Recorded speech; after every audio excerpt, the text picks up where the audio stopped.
ਗੁਰੂ ਰੂਪ ਗੁਰੂ ਖਾਲਸਾ ਸਾਧ ਸੰਗਤ ਜੀ, ਵਾਹਿਗੁਰੂ ਜੀ ਕਾ ਖਾਲਸਾ ਵਾਹਿਗੁਰੂ ਜੀ ਕੀ ਫਤਿਹ। ਆਓ ਸੁਖਮਨੀ ਸਾਹਿਬ ਦੀ ਪਹਿਲੀ ਅਸ਼ਟਪਦੀ ਦੀ 7ਵੀਂ ਪੌੜੀ ਤੋਂ ਵਿਆਖਿਆ ਆਰੰਭ ਕਰੀਏ। ਸਤਿਗੁਰੂ ਫਰਮਾਉਂਦੇ ਹਨ, ਪ੍ਰਭ ਕੈ ਸਿਮਰਨ ਕਾਰਜ ਪੂਰੇ। ਪਰਮਾਤਮਾ ਦੇ ਸਿਮਰਨ ਕਰਨ ਦੇ ਨਾਲ ਸਾਰੇ ਕਾਰਜ ਸੰਪੂਰਨ ਹੋ ਜਾਂਦੇ ਹਨ, ਕਿਉਂਕਿ ਸਾਹਿਬ ਫਰਮਾਉਂਦੇ ਹੈ, ਅਚਿੰਤ ਕੰਮ ਕਰੇ ਪ੍ਰਭ ਤਿਨਕੇ, ਜਿਨ ਹਰ ਕਾ ਨਾਮ ਪਿਆਰਾ। ਜਿਨ੍ਹਾਂ ਨੂੰ ਵਾਹਿਗੁਰੂ ਦਾ ਨਾਮ ਪਿਆਰਾ ਲੱਗਦਾ ਹੈ ਨਾ, ਵਾਹਿਗੁਰੂ ਉਹਨਾਂ ਦੇ ਆਪਣੇ ਆਪ ਬਿਨਾਂ ਦੱਸੇ ਹੀ ਆ ਕੇ ਸਾਰੇ ਕਾਰਜ ਪੂਰੇ ਕਰ ਜਾਂਦੇ ਹਨ। ਜਿਵੇਂ ਫਰਮਾਨ ਹੈ, ਆਪਣੇ ਸੇਵਕ ਕੀ ਆਪੇ ਰਾਖੈ, ਆਪੇ ਨਾਮ ਜਪਾਵੈ, ਜਹ ਜਹ ਕਾਜ ਕਿਰਤ ਸੇਵਕ ਕੀ ਤਾਹ ਤਾਹ ਉਠ ਧਾਵੈ। ਜਿੱਥੇ ਜਿੱਥੇ ਵੀ ਸੇਵਕ ਦਾ ਕੰਮ ਹੁੰਦਾ ਹੈ, ਵਾਹਿਗੁਰੂ ਆਪ ਉੱਥੇ ਉੱਠ ਕੇ ਪਹੁੰਚਦਾ ਹੈ ਤੇ ਆਪਣੇ ਸੇਵਕ ਦੇ ਕਾਰਜ ਪੂਰੇ ਕਰ ਦਿੰਦਾ ਹੈ। ਜਿਵੇਂ ਭਗਤ ਸੈਣ ਜੀ, ਇਹ ਰਾਜ ਦਰਬਾਰ ਦੇ ਵਿੱਚ ਜਾ ਕਰਕੇ ਰਾਜੇ ਦੀ ਸੇਵਾ ਕਰਿਆ ਕਰਦੇ ਸਨ। ਇਹਨਾਂ ਨੇ ਹਰ ਰੋਜ਼ ਦਾ ਇਹਨਾਂ ਦਾ ਨੇਮ ਸੀ ਕਿ ਸਵੇਰੇ ਜਾਣਾ ਇਹਨਾਂ ਨੇ ਤੇ ਰਾਜੇ ਦਾ ਇਸ਼ਨਾਨ ਕਰਵਾ ਕੇ ਫਿਰ ਰਾਜੇ ਦੇ ਤਨ ਦੀ ਮਾਲਿਸ਼ ਕਰਿਆ ਕਰਦੇ ਸਨ, ਕਿਉਂਕਿ ਭਗਤ ਸੈਣ ਜੀ ਦੇ ਮਾਲਿਸ਼ ਕਰਨ ਦੇ ਨਾਲ ਰਾਜੇ ਨੂੰ ਆਰਾਮ ਮਿਲਦਾ ਸੀ। ਇੱਕ ਦਿਨ ਕੀ ਹੋਇਆ, ਭਗਤ ਸੈਣ ਜੀ ਆਪਣੇ ਘਰ 'ਚ ਬੈਠੇ ਹਨ, ਸ਼ਾਮਾਂ ਦਾ ਸਮਾਂ ਸੀ। ਇਹਨਾਂ ਦੇ ਘਰ ਦੇ ਵਿੱਚ ਕੁਝ ਸੰਤ ਆ ਗਏ। ਹੁਣ ਜਦੋਂ ਸੰਤ ਆਉਣਗੇ, ਸੁਭਾਵਿਕ ਗੱਲ ਹੈ, ਸੰਤਾਂ ਨੇ ਤਾਂ ਰੱਬ ਦੇ ਘਰ ਦੀ ਗੱਲ ਕਰਨੀ ਹੈ, ਕੀਰਤਨ ਕਰਨਾ ਹੈ, ਸਿਮਰਨ ਕਰਨਾ ਹੈ। ਉਹ ਭਗਤ ਸੈਣ ਜੀ ਦੇ ਘਰ ਦੇ ਵਿੱਚ ਸਾਰੀ ਰਾਤ ਕੀਰਤਨ ਹੋਇਆ। ਭਾਈ ਗੁਰਦਾਸ ਜੀ ਲਿਖਦੇ ਹਨ, ਕਹਿਣ ਲੱਗੇ, ਆਏ ਸੰਤ ਪ੍ਰਾਹੁਣੇ ਕੀਰਤਨ ਹੋਆ ਰਹਿਣ ਸਬਾਈ। ਕਹਿੰਦੇ ਸੰਤ ਪ੍ਰਾਹੁਣੇ ਬਣ ਕੇ ਭਾਈ ਭਗਤ ਸੈਣ ਜੀ ਦੇ ਘਰ 'ਚ ਆਏ ਤੇ ਰਹਿਣ ਸਬਾਈ ਕੀਰਤਨ ਹੋਇਆ। ਸਾਰੀ ਰਾਤ ਕੀਰਤਨ ਹੁੰਦਾ ਰਿਹਾ ਤੇ ਜਦੋਂ ਸਾਰੀ ਰਾਤ ਕੀਰਤਨ ਹੁੰਦਾ ਰਿਹਾ, ਭਗਤ ਸੈਣ ਜੀ ਵੀ ਵਿੱਚ ਬੈਠੇ ਹੈ। ਬੜਾ ਮਨ ਟਿਕਿਆ ਹੋਇਆ, ਸੁਰਤ ਜੁੜੀ ਹੋਈ ਹੈ। ਹੁਣ ਜੀ ਨਹੀਂ ਕਰਦਾ ਉਹਨਾਂ ਸੰਤਾਂ ਦੀ ਸੰਗਤ ਨੂੰ ਤਿਆਗ ਕੇ ਰਾਜ ਦਰਬਾਰ ਨੂੰ ਜਾਣ ਨੂੰ। ਇਧਰੋਂ ਰਾਜੇ ਦੇ ਇਸ਼ਨਾਨ ਕਰਾਉਣ ਦਾ ਤੇ ਉਹਦੀ ਮਾਲਿਸ਼ ਕਰਨ ਦਾ ਸਮਾਂ ਹੁੰਦਾ ਜਾਂਦਾ। ਇਹਨਾਂ ਦੀ ਇੰਨੀ ਸੁਰਤ ਲੱਗੀ ਨਾ, ਭਾਈ ਗੁਰਦਾਸ ਜੀ ਲਿਖਦੇ, ਕਹਿੰਦੇ ਸੰਤ ਨਾ ਛੱਡ ਨਾ ਸਕਿਆ ਸੰਤ ਜਨ, ਰਾਜ ਦੁਆਰ ਨਾ ਸੇਵਕ ਮਾਈ। ਇਹਨਾਂ ਨੇ ਉਹਨਾਂ ਸੰਤਾਂ ਦੀ ਸੰਗਤ ਨਾ ਛੱਡ ਸਕੇ, ਕਿਉਂਕਿ ਰਸ ਇੰਨਾ ਆ ਰਿਹਾ ਸੀ, ਆਨੰਦ ਇੰਨਾ ਆ ਰਿਹਾ ਸੀ। ਤੇ ਸਮਾਂ ਲੰਘ ਗਿਆ ਜੀ, ਇਹਨਾਂ ਨੇ ਜਾ ਕਰਕੇ ਰਾਜੇ ਦੇ ਦਰਬਾਰ 'ਚ ਸੇਵਾ ਨਾ ਕੀਤੀ ਰਾਜੇ ਦੀ। ਹੁਣ ਜਦੋਂ ਮਹਾਰਾਜ ਨੇ ਦੇਖਿਆ ਵੀ ਭਗਤ ਸੈਣ ਦੀ ਸੁਰਤ ਜੁੜੀ ਹੋਈ ਹੈ, ਮਨ ਟਿਕਿਆ ਹੋਇਆ, ਤੇ ਮਹਾਰਾਜ ਨੇ ਦੇਖਿਆ ਵੀ ਜੇ ਹੁਣ ਇਹ ਰਾਜੇ ਦੀ ਸੇਵਾ ਕਰਨ ਨਾ ਗਿਆ ਤੇ ਰਾਜੇ ਨੇ ਗੁੱਸੇ ਹੋਣਾ ਤੇ ਹੋ ਸਕਦਾ ਇਹਨੂੰ ਕੋਈ ਸਜ਼ਾ ਦੇ ਦੇ। ਫਿਰ ਉਸ ਵਕਤ ਭਾਈ ਸਾਹਿਬ ਜੀ ਲਿਖਦੇ, ਕਹਿੰਦੇ ਸੈਣ ਰੂਪ ਹਰ ਜਾਇਕ ਹੈ। ਵਾਹਿਗੁਰੂ ਨੇ ਆਪ ਸੈਣ ਦਾ ਸਰੂਪ ਧਾਰਨ ਕੀਤਾ। ਸੈਣ ਦਾ ਰੂਪ ਧਾਰ ਕੇ ਨਾ ਆਪ ਰਾਜੇ ਦੇ ਕੋਲ ਚਲੇ ਗਏ। ਜਦੋਂ ਸਮਾਂ ਹੋਇਆ, ਰਾਜੇ ਨੂੰ ਉਠਾਇਆ, ਇਸ਼ਨਾਨ ਕਰਵਾਇਆ ਤੇ ਇਸ਼ਨਾਨ ਕਰਵਾਉਣ ਤੋਂ ਬਾਅਦ ਮਹਾਰਾਜ ਨੇ ਰਾਜੇ ਦੇ ਤਨ ਦੇ ਉੱਤੇ ਇਸ ਤਰ੍ਹਾਂ ਮਾਲਿਸ਼ ਕੀਤੀ ਕਿ ਰਾਜੇ ਦੀ ਜਿਹੜੀ ਉਹ ਬਿਮਾਰੀ ਸੀ ਨਾ, ਰੋਗ ਸੀ, ਮਹਾਰਾਜ ਨੇ ਉਹ ਰੋਗ ਹੀ ਮੇਟ ਦਿੱਤਾ, ਰੋਗ ਹੀ ਚੱਕ ਦਿੱਤਾ। ਤੇ ਜਦੋਂ ਰਾਜਾ ਬਿਲਕੁਲ ਤੰਦਰੁਸਤ ਹੋ ਗਿਆ, ਇੰਨਾ ਖੁਸ਼ ਹੋਇਆ ਨਾ। ਅਗਲੇ ਦਿਨ ਜਦੋਂ ਭਗਤ ਜੀ ਹੁਣ ਰਾਜ ਦਰਬਾਰ 'ਚ ਗਏ ਆ ਤੇ ਸੰਕੋਚ ਕਰਦੇ ਵੀ ਰਾਜਾ ਅੱਜ ਝਿੜਕੂਗਾ, ਹੋ ਸਕਦਾ ਕੋਈ ਸਜ਼ਾ ਨਾ ਦੇ ਦੇ, ਪਰ ਭਗਤ ਜੀ ਨੂੰ ਕੀ ਪਤਾ ਸੀ। ਤੇ ਜਦੋਂ ਇਹ ਪਹੁੰਚੇ ਨਾ ਤੇ ਰਾਜਾ ਉਸ ਵਕਤ ਆਪਣੇ ਤਖਤ ਤੋਂ ਖੜਾ ਹੋ ਗਿਆ ਤੇ ਭੱਜ ਕਰਕੇ ਸੈਣ ਨੂੰ ਗਲਵੱਕੜੀ ਪਾ ਕੇ ਨਾ ਆਪਣੇ ਤਖਤ ਦੇ ਉੱਤੇ ਬਿਠਾਤਾ ਤੇ ਆਪਣੇ ਗਲ ਦੇ ਵਿੱਚੋਂ ਨਾ ਉਹ ਜਿਹੜੀ ਪਾਤਸ਼ਾਹੀ ਪੋਸ਼ਾਕ ਸੀ ਉਹਨੂੰ ਖੋਲ ਕੇ ਭਗਤ ਸੈਣ ਜੀ ਦੇ ਗਲ ਦੇ ਵਿੱਚ ਪਹਿਨਾ ਕੇ ਕਹਿੰਦਾ, ਲੈ ਸੈਣ ਵਸ ਕੀਤਾ ਹਾਂ ਅੱਜ ਤੁਧ, ਗਲੋਂ ਕਵਾਏ ਖੋਲ ਪਹਿਨਾਈ। ਕਹਿੰਦਾ ਮੈਨੂੰ ਅੱਜ ਤੂੰ ਵਸ ਕਰ ਲਿਆ, ਕਹਿੰਦਾ ਮੈਂ ਤੈਨੂੰ ਤਖਤ ਦਾ ਮਾਲਕ ਬਣਾ ਦੇਣਾ। ਇੰਨਾ ਖੁਸ਼ ਹੋਇਆ ਰਾਜਾ। ਕਹਿੰਦੇ ਬੋਲੇ ਰਾਜਾ ਸੁਣੇ ਲੁਕਾਈ, ਤੇ ਸਾਰੀ ਲੁਕਾਈ ਸੁਣਦੀ ਹੈ। ਇਸ ਤਰ੍ਹਾਂ ਭਗਤ ਸੈਣ ਜੀ ਦਾ ਆਪ ਵਾਹਿਗੁਰੂ ਨੇ ਸੈਣ ਜੀ ਦਾ ਰੂਪ ਧਾਰਨ ਕਰਕੇ ਉਸ ਵਕਤ ਰਾਜੇ ਦੀ ਸੇਵਾ ਕੀਤੀ। ਦੇਖੋ ਵਾਹਿਗੁਰੂ ਆਪਣੇ ਭਗਤਾਂ ਦੀ ਰੱਖਿਆ ਕਰਨ ਵਾਸਤੇ ਚਾਕਰੀ ਵੀ ਕਰ ਲੈਂਦਾ। ਆਪਣੇ ਭਗਤਾਂ ਦੀ ਰੱਖਿਆ ਕਰਨ ਵਾਸਤੇ, ਆਪਣੇ ਭਗਤਾਂ ਵਾਸਤੇ ਨੌਕਰੀ ਵੀ ਕਰ ਲੈਂਦਾ, ਦੇਖ ਲਓ। ਇਸ ਤਰ੍ਹਾਂ ਵਾਹਿਗੁਰੂ ਜਿਹੜੇ ਪਰਮਾਤਮਾ ਦਾ ਸਿਮਰਨ ਕਰਦੇ ਹਨ, ਮਹਾਰਾਜ ਉਹਨਾਂ ਦੇ ਸਾਰੇ ਕਾਰਜ ਆਪ ਪੂਰੇ ਕਰਦੇ ਹੈ। ਅੱਗੇ ਬਚਨ ਕਰਦੇ ਹਨ, ਪ੍ਰਭ ਕੈ ਸਿਮਰਨ ਕਬਹੁ ਨਾ ਝੂਰੇ। ਪਰਮਾਤਮਾ ਦਾ ਸਿਮਰਨ ਕਰਨ ਦੇ ਨਾਲ ਕਦੇ ਵੀ ਝੁਰਨਾ ਨਹੀਂ ਪੈਂਦਾ। ਕਿਸੇ ਪਦਾਰਥ ਕਰਕੇ, ਕਿਸੇ ਦਾ ਪ੍ਰਤਾਪ ਦੇਖ ਕੇ ਨਹੀਂ ਝੁਰਦਾ। ਜਦੋਂ ਵਾਹਿਗੁਰੂ ਦਾ ਸਿਮਰਨ ਕਰਦਾ ਨਾ ਜੀਵ, ਉਸ ਵਕਤ ਕਿਉਂਕਿ ਝੁਰਦਾ ਉਦੋਂ ਹੀ ਆ ਨਾ ਬੰਦਾ, ਕਿਸੇ ਦਾ ਪ੍ਰਤਾਪ ਦੇਖ ਕੇ, ਕਿਸੇ ਦੀ ਚੜ੍ਹਦੀ ਕਲਾ ਦੇਖ ਕੇ ਝੁਰੀ ਜਾਣਾ, ਕਿਸੇ ਦੇ ਪਦਾਰਥ ਦੇਖ ਕੇ, ਕਿਸੇ ਦੀ ਧਨ ਦੌਲਤ ਆਦਿਕ ਨੂੰ ਦੇਖ ਕੇ ਝੁਰੀ ਜਾਣਾ। ਪਰ ਜਦੋਂ ਬੰਦਾ ਪਰਮਾਤਮਾ ਦਾ ਸਿਮਰਨ ਕਰਦਾ ਹੈ, ਕਿਸੇ ਪ੍ਰਕਾਰ ਦਾ ਇਹਨੂੰ ਝੋਰਾ ਨਹੀਂ ਲੱਗਦਾ, ਇਹਨੂੰ ਝੁਰਨਾ ਨਹੀਂ ਪੈਂਦਾ, ਕਿਉਂਕਿ ਵਾਹਿਗੁਰੂ ਸਾਰੇ ਕਾਰਜ ਕਿਸੇ ਪ੍ਰਕਾਰ ਦੀ ਕੋਈ ਘਾਟ ਨਹੀਂ ਛੱਡਦਾ ਆਪਣੇ ਭਗਤਾਂ ਨੂੰ, ਸੇਵਕਾਂ ਨੂੰ। ਪ੍ਰਭ ਕੈ ਸਿਮਰਨ ਹਰਿ ਗੁਰਬਾਣੀ। ਕਹਿੰਦੇ ਪ੍ਰਭੂ ਦਾ ਜਦੋਂ ਬੰਦਾ ਸਿਮਰਨ ਕਰਦਾ ਨਾ, ਚਿੰਤਨ ਕਰਦਾ ਹੈ, ਫਿਰ ਉਸ ਵਕਤ ਇਹਦੀ ਜਿਹੜੀ ਜ਼ਬਾਨ ਹੈ ਨਾ, ਇਹ ਵੀ ਫਿਰ ਉਸ ਵਾਹਿਗੁਰੂ ਦੇ ਗੁਣਾਂ ਨੂੰ ਗਾਉਣ ਵਾਲੀ ਬਣ ਜਾਂਦੀ ਹੈ।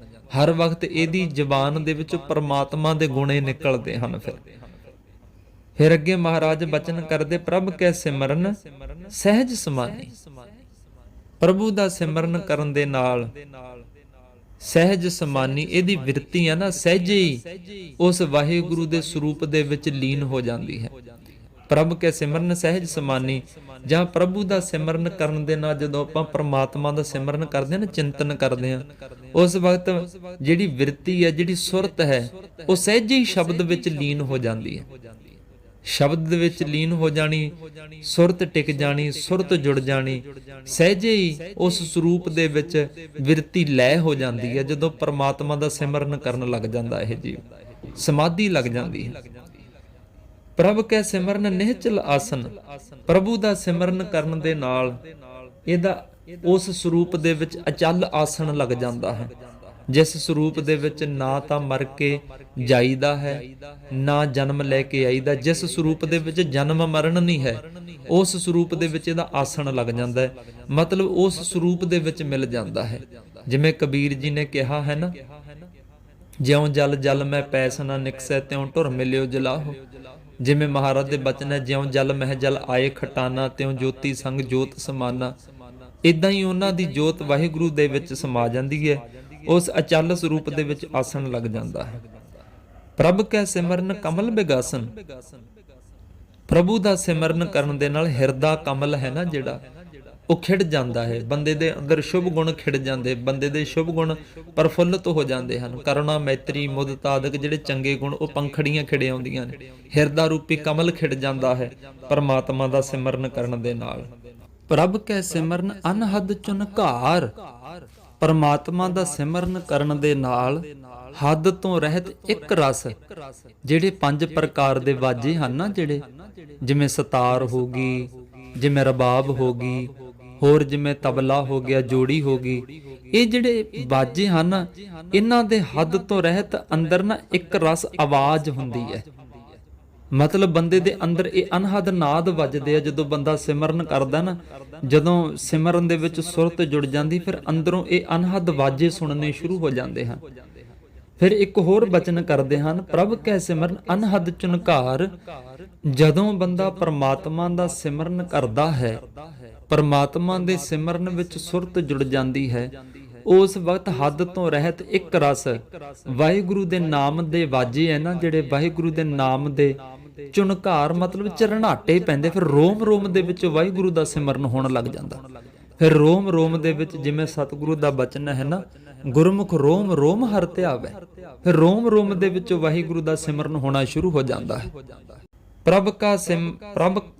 ਸੁਖ ਪ੍ਰਭ ਸਿਮਰਨ ਕਾ ਅੰਤ ਨਾ ਪਾਰ।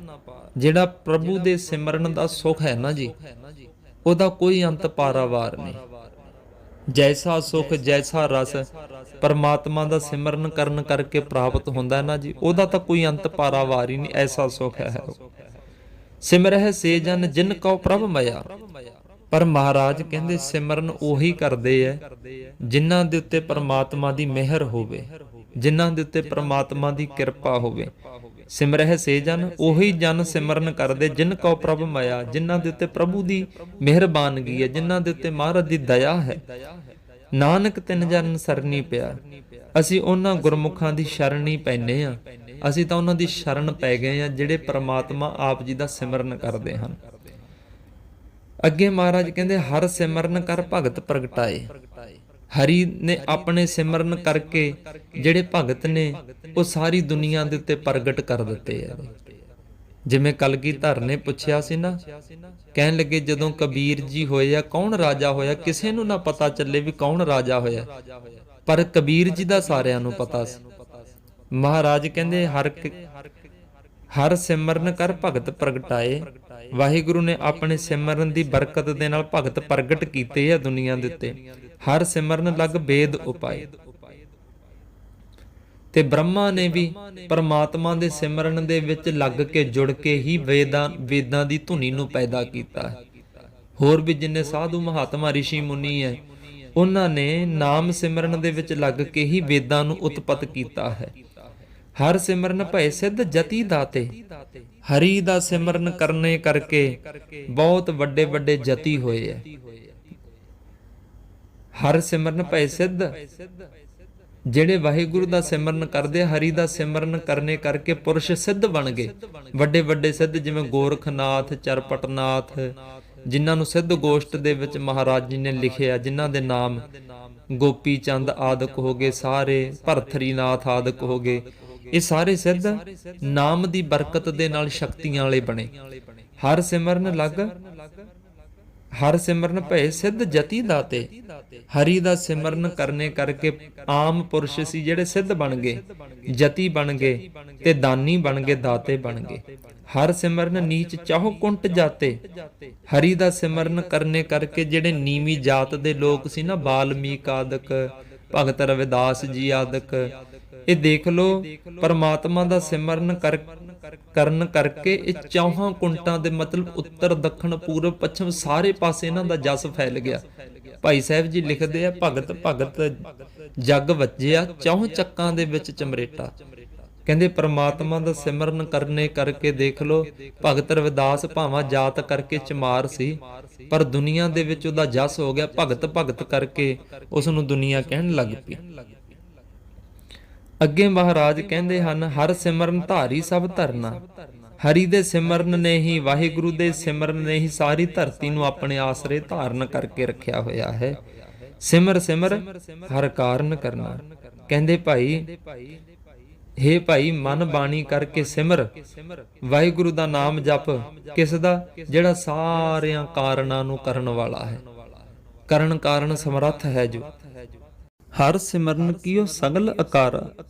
ਹਰੀ ਵਾਹਿਗੁਰੂ ਨੇ, ਅਕਾਲ ਪੁਰਖ ਨੇ ਜਿੰਨਾ ਵੀ ਆਕਾਰ, ਜਿੰਨੀ ਵੀ ਸ੍ਰਿਸ਼ਟੀ ਪੈਦਾ ਕੀਤੀ ਹੈ, ਇਹ ਸਿਮਰਨ ਕਰਨ ਵਾਸਤੇ ਪੈਦਾ ਕੀਤੀ ਹੈ। ਜਿਵੇਂ ਆਪਾਂ ਬਚਨ ਪੜ੍ਹਦੇ ਹਾਂ ਜਪਜੀ ਸਾਹਿਬ ਦੇ ਵਿੱਚ, ਜੇਤਾ ਕੀਤਾ ਤੇਤਾ ਨਾਉ, ਵਿਣ ਨਾਵੈ ਨਾਹੀ ਕੋ ਥਾਉ।